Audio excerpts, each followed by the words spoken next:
For many years, country music fans wondered if unreleased Waylon Jennings recordings existed somewhere in a vault. Those rumors have now been confirmed, and the story of how his son Shooter discovered hundreds of forgotten studio sessions is remarkable. We will reveal Waylon Jennings' final, unreleased recordings and hidden tracks that we probably never knew about, so make sure to watch the video till the end. Waylon Jennings passed away in 2002, just months after his induction into the Country Music Hall of Fame, leaving behind a legacy as one of the pioneers who reshaped Nashville forever in the 1970s. Forcing RCA Records to surrender creative control in 1972 gave him the freedom to record landmark albums that defined an entire era, and his 1976 compilation, Wanted the Outlaws, became country music's first platinum album, while hits like Luckenbach, Texas, and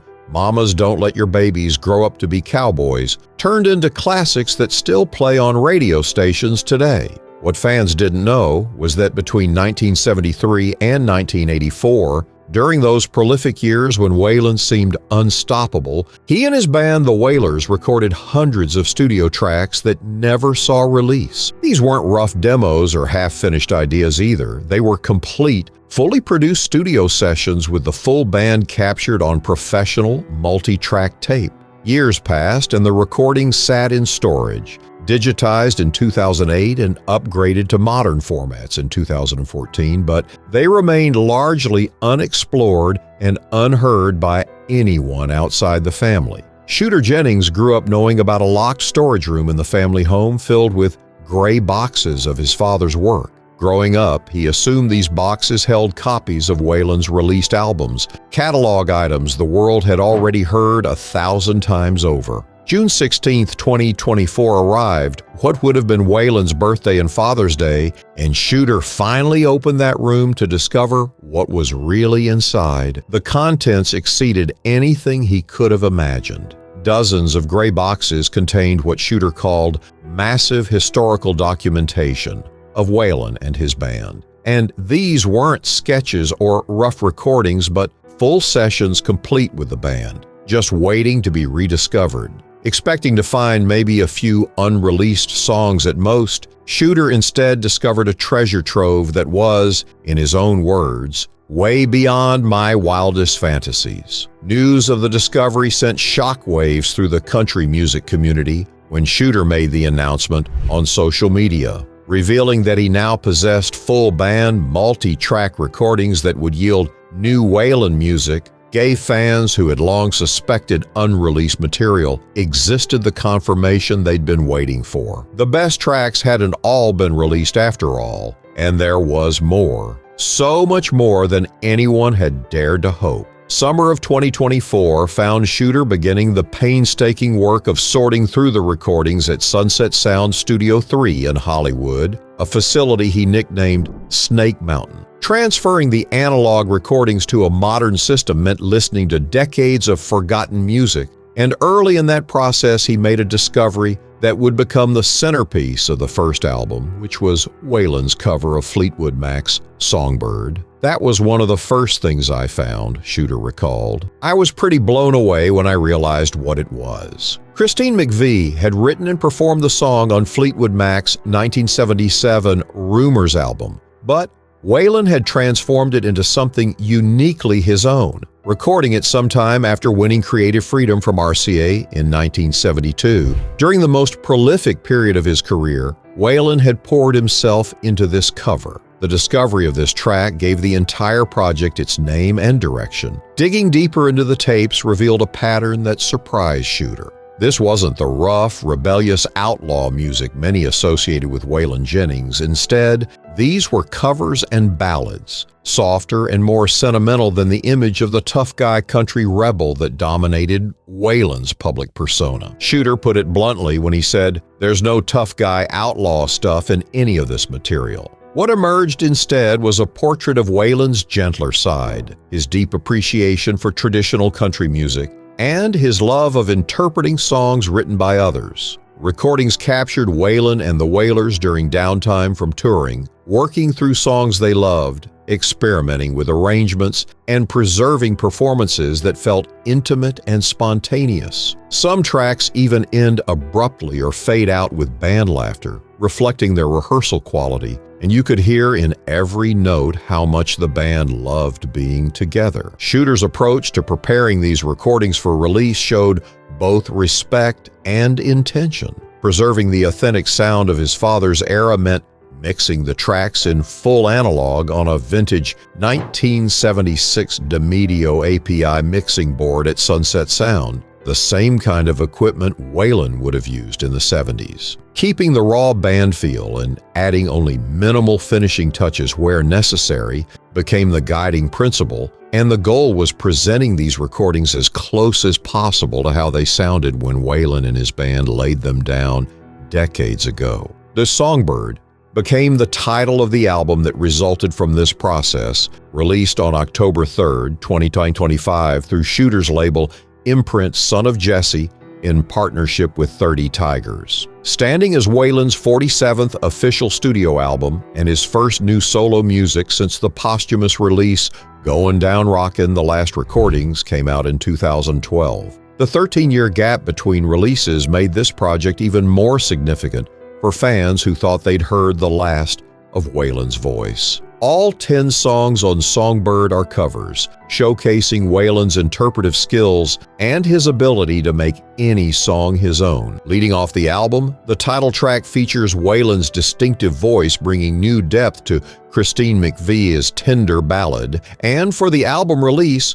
Shooter enlisted Elizabeth Cook and Ashley Monroe to add harmonies that complement Waylon's original vocal without overshadowing it. The Cowboy, Small Texas Town, written by Johnny Rodriguez, became the album's second track. Recorded on February 13th and 14th of 1978 during sessions originally intended for Waylon's I've Always Been Crazy album. Released as the album's second single on August 15, 2025, critics noted its rugged, direct, and unmistakably authentic quality as classic Waylon through and through. Other standout tracks include I'd Like to Love You Baby, a cover of J.J. Cale's song that showcases Waylon's ability to bring a laid-back groove to any material he touched. I'm Gonna Lay Back With My Woman, written by John Wesley Ruth, and Wrong Road Again by Alan Reynolds continue the album's theme of introspection and emotional honesty,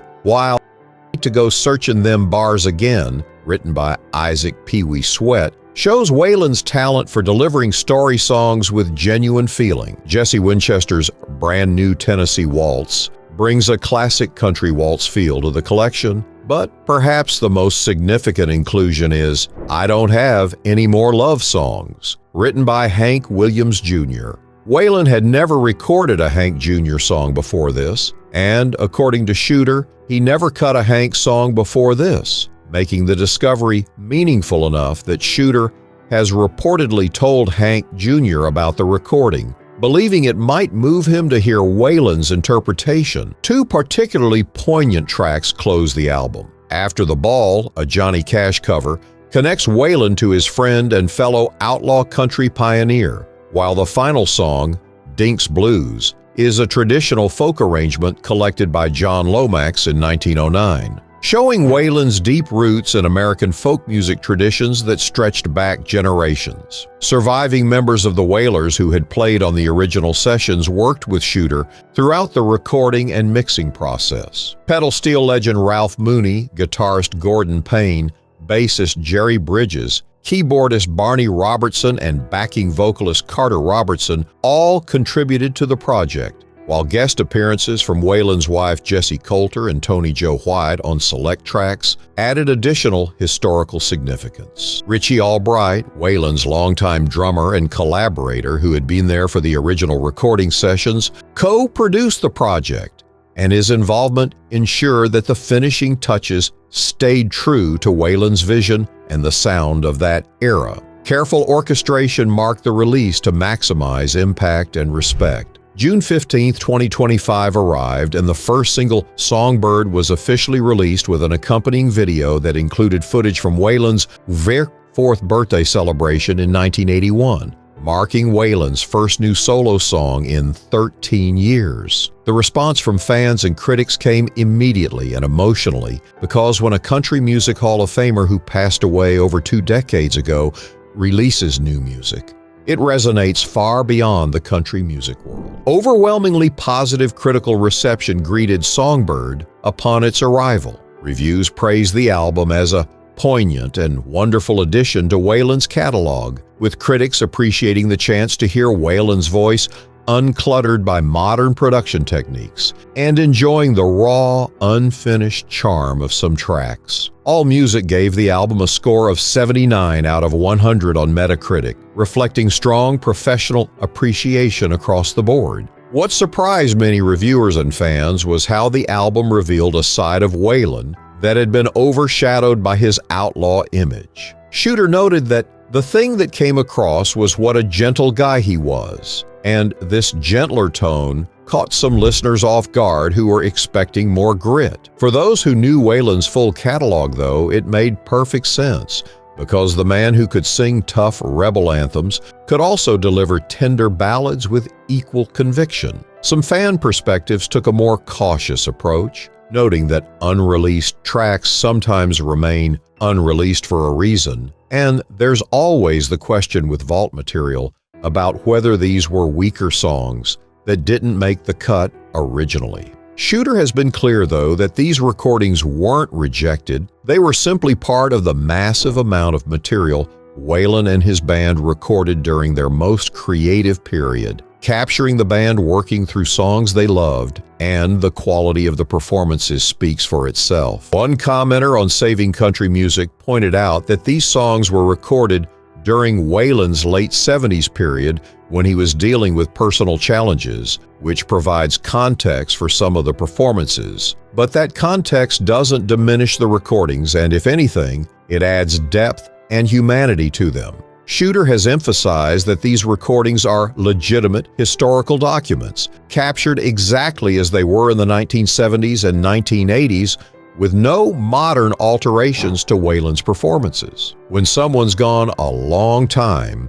you miss them so much that this mystical version of them can become more important than the person. But the human being, the real person, is very existent in this material. This authenticity is what makes Songbird significant beyond just being new Waylon music. The story doesn't end with Songbird, though. This album is only the beginning, and Shooter Jennings has confirmed that 2 more albums of unreleased Waylon recordings will be released over the next 5 to 6 years, describing Songbird as the first of 3 gifts and promising that 3 projects will tell a story about this era of Waylon's career, gives fans something to look forward to for years to come. Songbird is the beginning of Waylon's return to the modern world.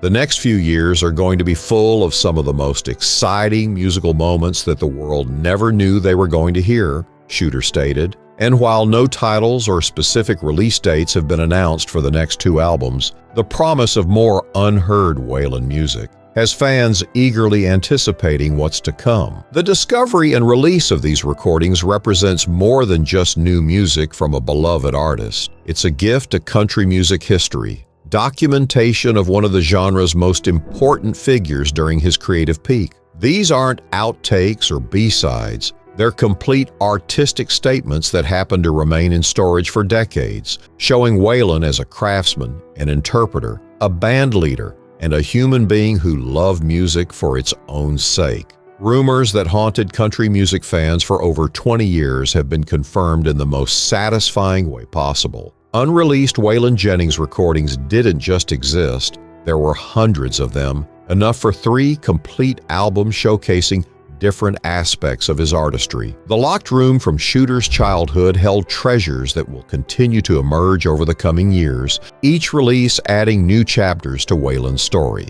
Fans who thought they'd heard everything Waylon had to offer now know that Songbird proves there's always more to discover about the artists we love. And for new listeners discovering Waylon for the first time, these recordings provide an intimate look at a legend working in the studio with his band, making music for the pure joy of it. The lost tapes weren't lost after all, they were just waiting for the right moment and the right person to bring them back to the world. Waylon's return to the modern world has begun, and the best, as Shooter promises, is yet to come.